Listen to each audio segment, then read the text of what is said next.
दुल्हज का चांद नजर आने के बाद कुर्बानी से पहले पहले बाल, नाखून, गैर जरूरी बाल जैसे शर्मगाह के हैं, बगल के हैं, वगैरह वगैरह, इनका काटना, इनको साफ करना कैसा है, पूरे मसाइल एक एक जुज पे इंशाअल्लाह मुख्तसर वक्त में नजर डालने की कोशिश करूंगा। सबसे पहले इन मसाइल के हवालाजात आपके सामने पेश करता हूं, जैसे कि मुस्लिम शरीफ में हदीस नंबर 1977, अबू दाऊद शरीफ में जिल्द नंबर 2 सफ़ा नंबर 385 पर यह हदीस मिलेगी। इसके अलावा मसाइल अगर आप देखना चाहें तो मसाइल कुर्बानी सफ़ा नंबर 19 पे, अहम मसाइल में जिल्द नंबर 2 सफ़ा नंबर 186 पे, फतावा महमूदिया जिल्द नंबर 17 सफ़ा नंबर 486 और कई किताबों में, फ़िक़ही किताबों में भी तफसीलात मिलेंगे। सबसे पहले हम यह समझने की कोशिश करते हैं, वो आदमी जो कुर्बानी करने का इरादा रखता है, यानी कुर्बानी का सोच रहा है कि मैं कुर्बानी करूंगा, चाहे वो अमीर हो चाहे वो गरीब हो, उस पर कुर्बानी वाजिब हो न हो, सब के लिए मसला यह है कि उस आदमी के लिए बेहतर, मुनासिब, मुस्तहब यह है कि वो जुल्हज का चांद नजर आने के बाद से लेकर कुर्बानी करने तक अपना बाल, चाहे सर के बाल हो, मोछ हो, दाढ़ी चाहे एक मुश्त से जायद है या जो भी हो, दाढ़ी के बाल हो या बगल के बाल या शर्मगाह के बाल हो या नाखून, हाथ के नाखून हो, पैर के नाखून हो, ये न तराशे न काटे, उसके लिए बेहतर है, अच्छा है, मुस्तहब, जरूरी नहीं है। अब इससे क्या मसला पता चला? मसला ये पता चला कि अगर वो आदमी जो कुर्बानी कर रहा है, कुर्बानी का इरादा है, उसके बावजूद इन अय्याम में, किन अय्याम में, चांद जो जुल्हज का महीना है, हज का महीना, कुर्बानी का महीना जो शुरू होता है, उसका जो चांद नजर आता है, उससे पहले अगर वो इन कामों से फारिग नहीं हुआ बल्कि इन्हीं अय्याम में वो नाखून काट देता है या कुर्बानी करने का इरादा है उसके बावजूद वो गैर ज़रूरी बाल साफ कर लेता है या फिर जो है बाल वगैरह, सर के बाल, मूंछ वगैरह काट देता है, इससे उसकी कुर्बानी पे कोई फर्क नहीं पड़ेगा।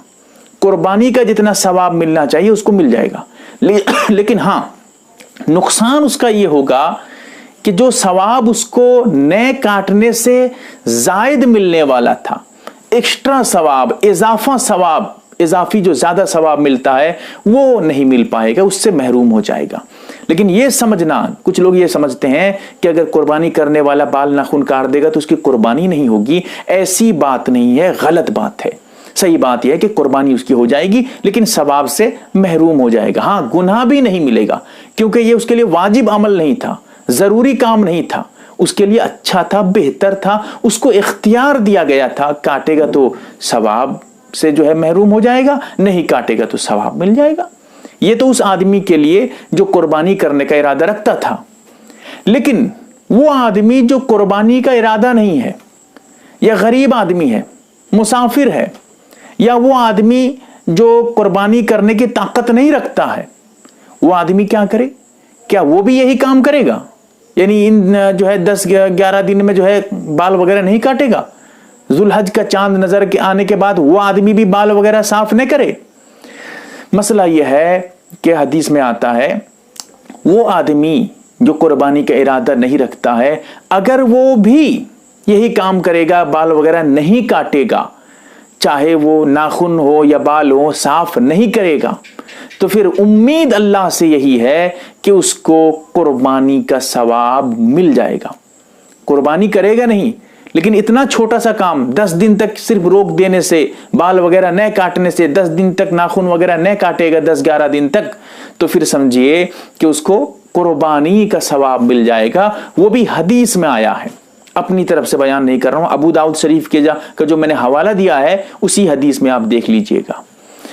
अब जरा और तफसील पे आइए। ये जो बात हो रही है नए काटे, ये एक दूसरे मसले से टकराएगा। क्या मसला है वो समझ लीजिए। चाहे मर्द हो चाहे औरत हो, कुर्बानी करता हो न करता हो, हर मुसलमान, बालिग मुसलमान के लिए 40 दिन के अंदर अंदर जेरे नाफ गैर जरूरी बाल, जेरे नाफ के बाल, शर्मगाह के बाल, बगल के बाल, इसी तरह नाखून, इनका साफ करना, नाखून का काटना जरूरी है, वाजिब है, समझिए। नहीं काटेगा तो गुनाह मिलेगा। अब क्या समझाना चाहता हूं वो समझिए। अगर आप इन 10 दिनों में नाखून बाल वगैरह नहीं काटना चाहते हैं, मशवरा यह है कि आप चांद नजर आने से चंद दिन पहले, 2 4 5 दिन पहले इन कामों से फारिग हो जाइए। क्यों? इसलिए कि अगर कोई आदमी, रखो हिसाब करिए 30 दिन, 1 महीना हो गया या जो है 30-35 दिन हो गए, वो काटा नहीं था, जेर नाफ के बाल साफ नहीं किया था, नाखून काटा नहीं था, 35 दिन हो गए थे, अब चांद नजर आ गया। अब वो ये सोच रहा है कि अगर मैं काटूंगा तो कुर्बानी का सवाब नहीं मिलेगा, लेकिन अगर काट दूंगा तो फिर सवाब से महरूमी हो जाएगी मुझे। तो इसीलिए वो ये समझ के कहेगा चलो ये 10 दिन के बाद काटूंगा। अब देखिए 35 दिन हो गया था, एक मिसाल दे रहा हूं समझाने के लिए, 35 दिन का, 35 दिन हो गया था, काटा नहीं था, साफ नहीं किया था। फिर यहां पर जो अभी और 10 दिन, जुल्हिज का चांद नजर आने के बाद से लेकर कुर्बानी तक 10 दिन है, तो 10 दिन और नहीं काटा, 45 दिन हो गया, यानी 40 दिन से ज्यादा हो गया। इसीलिए समझिए कि सवाब की उम्मीद से वो छोड़ा था, काटा नहीं था, लेकिन सवाब की जगह गुनाह मिला उसे। कयामत में उसकी पकड़ होगी, उसको अजाब दिया जाएगा, गुनहगार होगा वो। क्यों? क्योंकि 40 दिन के अंदर साफ करना जेर नाफ के बाल या बगल के बाल, नाखून जरूरी था, लेकिन काटा नहीं था, साफ नहीं किया था। इसीलिए बेहतर यह है कि आप मशवरे पे अमल करते हुए कुर्बानी से चंद दिन पहले इन कामों से फारिग हो जाए, ताकि 40 दिन का मामला यहां आए ही नहीं। हाँ, अगर कोई आदमी काटता नहीं है और 40 दिन इन्हीं 10 दिनों के अंदर हो जाता है, तो फिर उसके लिए जरूरी होगा कि वो बाल नाखून वगैरह काटे, वरना गुनाह मिलेगा। उसके अलावा चंद और मसाइल जरा समझ लीजिए। जो आदमी कुर्बानी कर रहा है, इरादा रखता है, वो कुर्बानी तक नहीं काटेगा। कुर्बानी तक मतलब क्या है? नमाज तक, बकरीद की नमाज तक, या जानवर को ज़िबा करने तक? जवाब यह है कि जानवर को ज़िबा करने तक जो कुर्बानी कर रहा है। ये बताना चाहता हूं कि कब से कब तक नहीं काटेगा। चांद जब नजर आ जाएगा उसके बाद से नहीं काटेगा। कब तक नहीं काटेगा? जब तक उसका जानवर ज़िबा न हो जाए। उसका जानवर जब ज़िबा हो जाएगा उसके बाद फिर वो साफ कर ले, कोई दिक्कत नहीं है, कोई हरज नहीं है, सवाब से अब महरूमी की बात नहीं है। यानी ये सोचना कि नमाज तक आदमी रोके रखेगा, नमाज तक जो है बाल नाखून नहीं काटेगा, ये सही नहीं है। बल्कि कुर्बानी तक, जानवर ज़िबा होने तक, अगर किसी का जानवर तीसरे दिन जाके, कुर्बानी के तीसरे दिन जाकर जो है वो जानवर ज़िबा करेगा, तो तीसरे दिन तक कुर्बानी के वो बाल नाखून वगैरह न काटे, उसके बाद जाकर साफ करे। अब समझिए, ये तो था वो आदमी जो कुर्बानी कर रहा है, जानवर है उसका। लेकिन वो आदमी जो कुर्बानी नहीं कर रहा है, वो कब तक रुकेगा? क्योंकि उसके लिए भी तो है कि जो है कुर्बानी का सवाब मिल जाएगा अगर नहीं काटेगा 10 दिन तक। फिर वो कब काटेगा? कब काटने की इजाजत मिलेगी?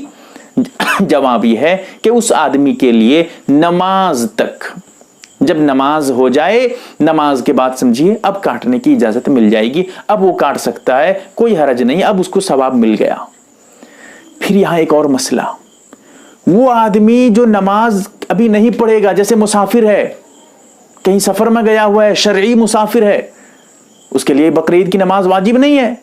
या फिर बिल्कुल देहात में है, गांव देहात में, जहां बकरीद की नमाज होगी भी नहीं, वो आदमी उन इलाकों में बकरीद की नमाज होती नहीं है, तो ऐसी सूरत में वो तो नमाज भी नहीं है, तो फिर कब तक रुकेगा? जवाब यह है कि बकरीद के दिन तक, यानी बकरीद के दिन जो सुबह सादिक हो जाए, जब बकरीद के दिन फजर की नमाज का टाइम शुरू हो जाए, तब तक रुका रहे। जब सुबह सादिक हो जाए, जब बकरीद का दिन फजर शुरू हो जाए, अब उसके बाद उसको काटने की इजाजत मिल जाएगी। अब उसके बाद जरा समझिए, एक मसला यहां और टेढ़ा है। क्या ये जो रोका रखा था, अब सवाब पाने के लिए क्या बकरीद में जानवर ज़िबा करने के बाद या जो है ईद की नमाज के बाद, जैसे मैं मसाइल अभी बयान कर रहा था, इनके फिर साफ करना, काटना जरूरी होगा तभी सवाब मिलेगा? जवाब यह है कि ना, ऐसी बात नहीं है। यानी अगर कोई फौरन जो है कुर्बानी के अय्याम में जानवर ज़िबा करके आके नाखून वगैरह नहीं काटता है, कोई हरज नहीं। मसला क्या बयान करना चाहता हूं जरा समझिए। یہ مسئلہ بیان کرنا چاہتا ہوں. آدمی اگر یہ سوچ رہا ہے کہ بھائی اتنا دن نہیں کاٹوں گا, اس کے بعد جا کے کاٹوں گا تو ثواب مل جائے گا, نہیں, صرف روکے رکھنے کا حکم ہے. اتنا دن مت کاٹو, اب اس کے بعد کس دن کاٹو گے تمہیں اختیار ہے. چاہے اسی وقت آ کے جو ہے جانور ذبح کر کے آ کے تم ناخن بال وغیرہ کاٹ کے صاف کر لو, کوئی بات نہیں, یا اس کے 5 دن کے بعد کاٹو, یا 10 دن کے بعد کاٹو, 20 دن کے بعد کاٹو, یا 30 دن کے اندر اندر, یا 40 دن کے اندر اندر تم صاف کر لو, یا پھر 2-4-10 گھنٹے کے بعد صاف کر لو, کوئی بات نہیں ہے. تو اس وقت جو بعد میں جو روکے رکھا گیا تھا, نہیں کاٹو مت کاٹو مت کاٹو, اب کاٹنے کا حکم نہیں ہے.